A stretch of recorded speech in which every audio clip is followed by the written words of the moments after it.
Alrighty, Chris. So, see this? I don't know if it even shows up in the camera. This is a nut from this Strat that I bought off my buddy that comes over on Wednesdays. He bought it cheap on eBay from somebody, so you don't know what you get until you get it, you know? You only see pictures of it. This nut was, the slots were all filed out so wide open that it sucked. The fretboard had some gashes in it, first fret and second fret. It was filled. I mean, this is an aged Strat, okay? This is how it comes. All chipped, thin finish on it. Like the Tele, only this is the Strat version with a rosewood fretboard. So the guitar was a piece of shit, basically. Who knows if even the electronics even worked or whatever. Luckily they did. The knobs, the pickups were all gray colored. It looked like the guitar, this was all out of whack.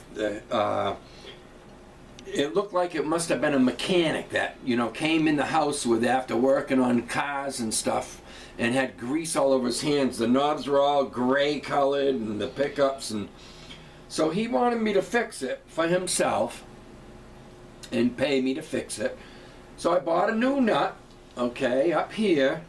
When you buy a new one, and it's the exact same part number, but when you buy one, they're a little wider than the width of the fretboard. They're, in case some guitars are like a 1/16 of an inch wider or whatever, so they'll still fit that little bit wider neck.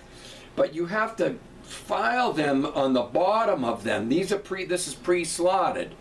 And you got to run it like on a file is how I do it, back and forth, and you got to keep putting it in there until you get it to where the string height from the strings is right, because a new one, they sit way high. They never fit. You can't get a nut and just put it in a guitar. They're going to be way high. They're made extra big both ways, lengthwise a little bit. So, and this is what I've done over the years. So I did that. It's very time consuming. Sanding that, doing that, getting it so it sits just right. If it's too high when you play cowboy chords, which is open chords, especially your C and your F, they'll be out of tune. So I did that, got that primo, sanded out the gouges on the fretboard. There's a little bit left in one of them there, so I did all that real nice, polished the frets, cleaned all this shit, and when I plugged it in,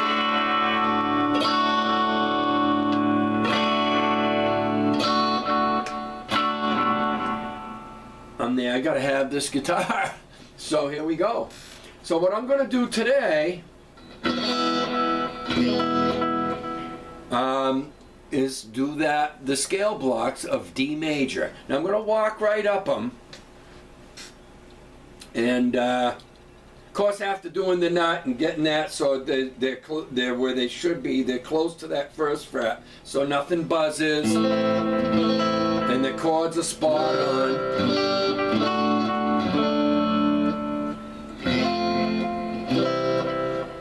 And then after I did that, of course, I did down here, and I got this tight so it doesn't move. We're not going to use the tremolo.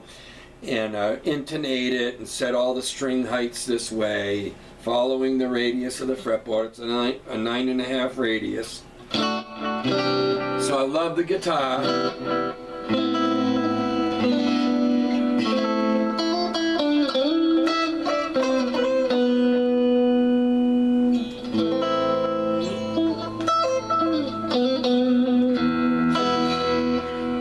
Do D major, so obviously you know this position, but we're going to start at the lowest point on the fretboard. So we're going to do the same shape that you would have after the D, starting at E. It would be E Dorian if you went E to E. What?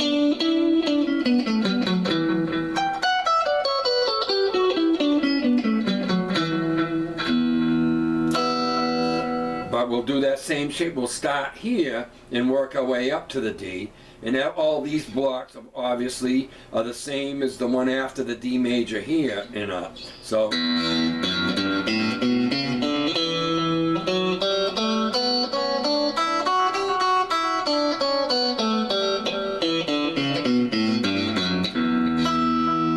Alright, so let's try the neck pickup.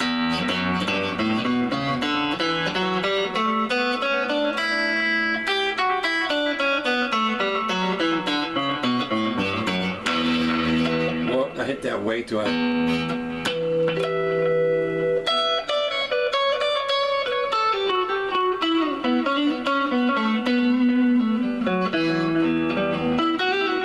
Alright, so E Dorian.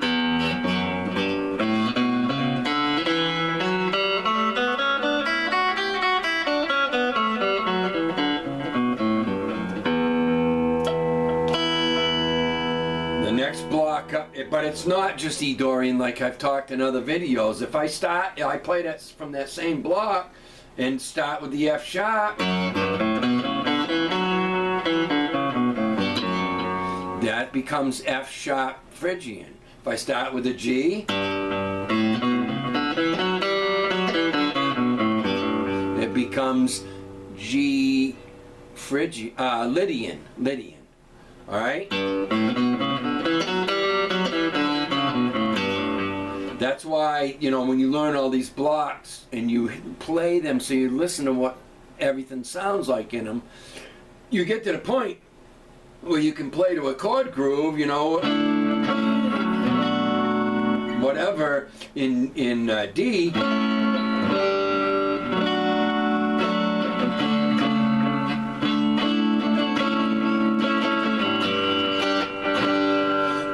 That would be like a Lydian flavor right there in D. It would be G Lydian. So I would go anywhere on the fretboard and I would play that G Lydian flavor, and I would use sometimes the E Dorian block, but I'm not thinking E Dorian. I'm playing what I want to hear from that block, knowing the notes in the block.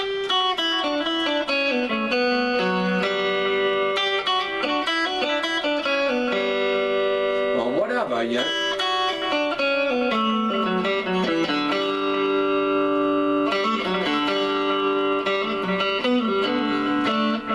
So anyways, so here's your E, here's the notes in the key of D major starting at the E note. Here's the shape of that block. I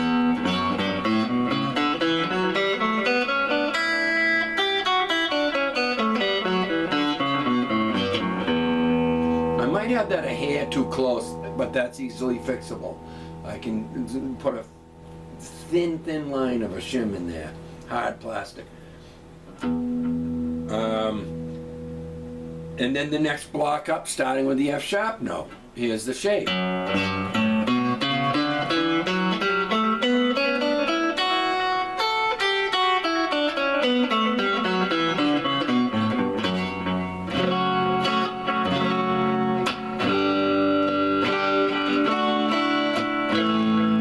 That'd be all the scale blocks of D major, that progression.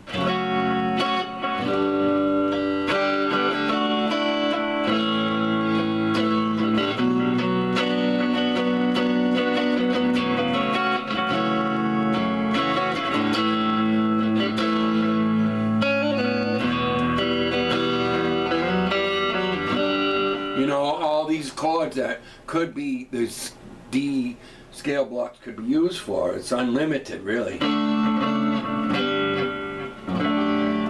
So that, and a good thing to do with that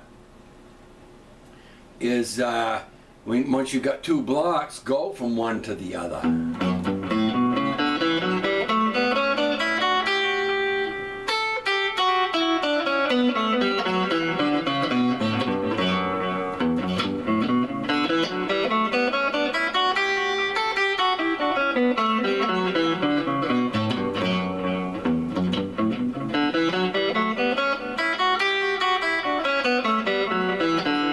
What?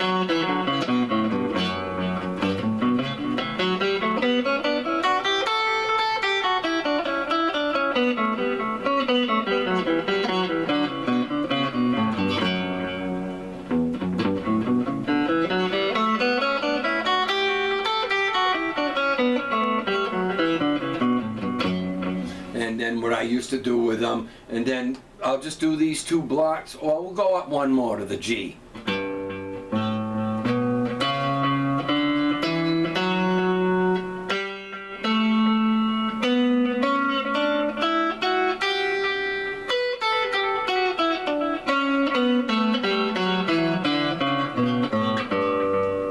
And what I used to do again, once I'd get 1 block down and then learn the next one up, I'd play back and forth to them. Now we got 3 of them here.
There's 3 blocks you can work on, and then if you put on the rock sound.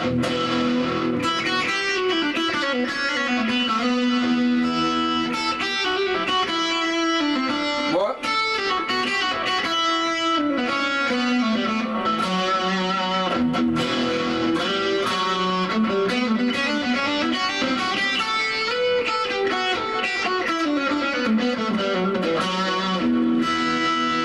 You kind of start doing those kind of things. Pick a chord, work up and down like just an E. You don't have to land on an E when you're playing to that E minor chord. You can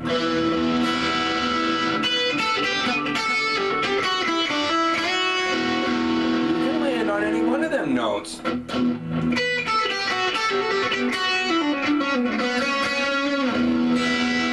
And it's got a certain feel and a sound to it. You don't have to go to an E in these blocks to play to the E chord.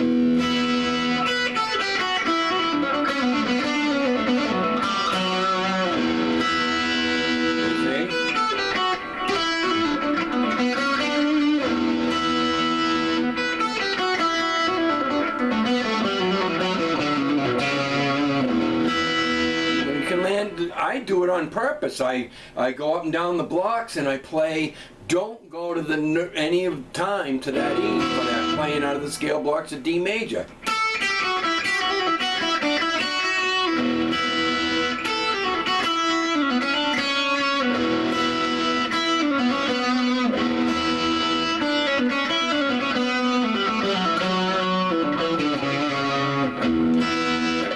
Kind of thing. I want to hear what it sounds like, not going to the root note and landing on every other note from the key of D major, because that's also B minor that is in that key too. So there's a start, just those 3 blocks.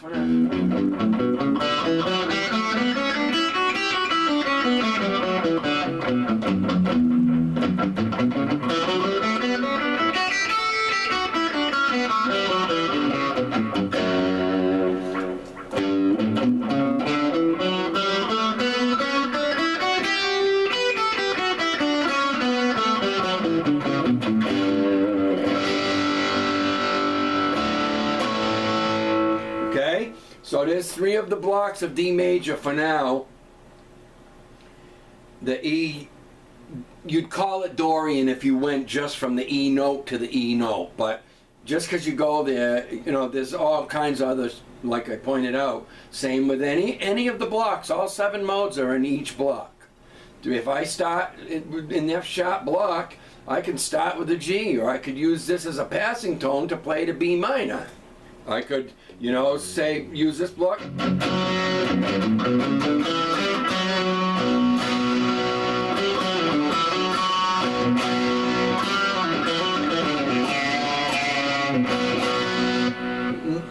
learn to play to a chord and not play to the root note of that chord. B minor.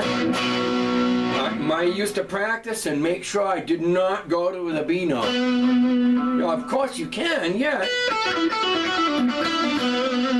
But I got sick of hearing it because I probably played, that's almost all I was doing when I first was playing out. Root note to root note, root note to, now I even hate even hearing it from anybody. I want to hear everything else but.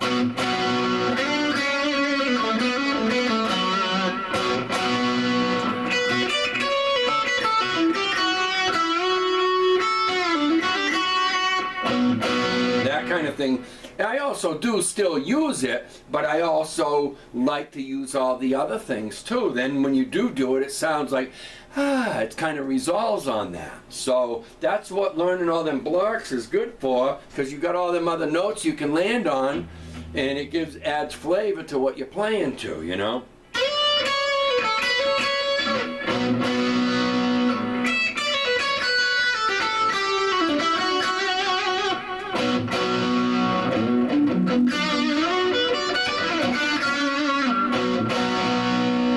So we got the 3 blocks here starting at the low E for the D major for now.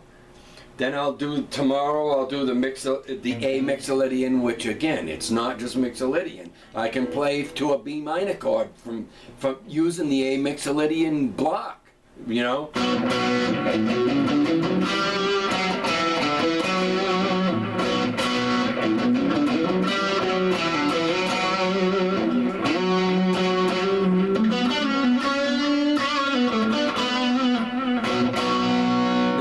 So there's 3 blocks for now of the D major, and again, there's all kinds of other flavor in those, you know, so I almost use all them blocks, even to a D major chord. I don't play do, re, frickin' mi of D major. I play all that other shit around it, harmonizing. I'm working and focusing on harmonizing to whatever I'm hearing for a chord groove. And yes, you might at some point, you know, that's always available, but this is about hearing and coming to locate all the other things that are in those also that you can use. So, all right, keep it under 20 minutes.